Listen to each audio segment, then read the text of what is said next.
Hey everybody, I just finished installing the 3.5 inch splitter from Z01 Add-ons. Pretty easy process, kind of difficult but not hard. I mean, it's doable. And I'm probably gonna have to stop the video so I can reverse my camera so I can show you underneath here.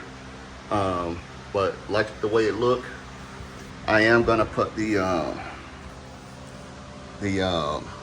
brackets on here, but I gotta wait for them to come in. So, but I did order those, but it's nice and firm and sturdy. So let me stop the video real quick so I can reverse my camera angle, and then I'll start it back up. So you can see where the chrome screws are at is where I had to remove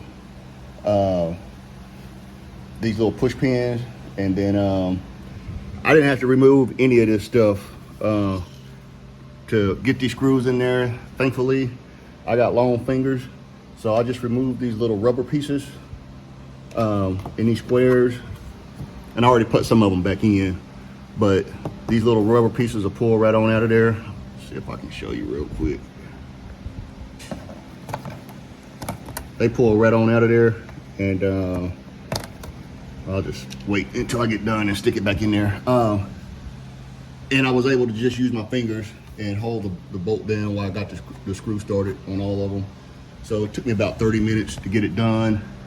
And this is a 2022 Redeye, and I honestly have no idea how I would have got all this stuff off of here had I needed to get to this. So thankfully, I didn't have to do all that, and I was just able to get my finger up in there, get the screw started. So just wanted to make a quick video, and again, like the way it looked, got the brackets on the wall.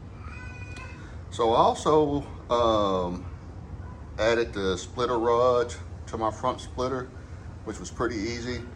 And one question I've had a lot was people asking me if I had to drill into the plastic piece in the bumper down here. So as you can see, there's 1, 2, 3, 4, 5, 6 screws already under here that's holding this piece in. And underneath this screw is a metal bracket. So you're not drilling into plastic. There's a piece of metal back behind here. It's a metal bracket that they go into, and as you can see, it's sturdy. It's not jerking or anything like that. And so, and on the splitter, I kind of just eyeballed it. I asked for them to pre-drill the holes, but they didn't. So I think I got it pretty close. So I just kind of eyeballed those, but as you can see, that's steady. It's not going anywhere. So you're not drilling into the bumper. There is a metal bracket back behind there. You just take the factory screw out and use the screw that they send you, and that's pretty much it. So anyway, I wanted to add that before I put this video together so people can see that you're not drilling into a piece of plastic to connect that rod. So anyway, hope that helped. And if y'all have any questions, just comment and I'll do my best to answer it. Y'all have a good day.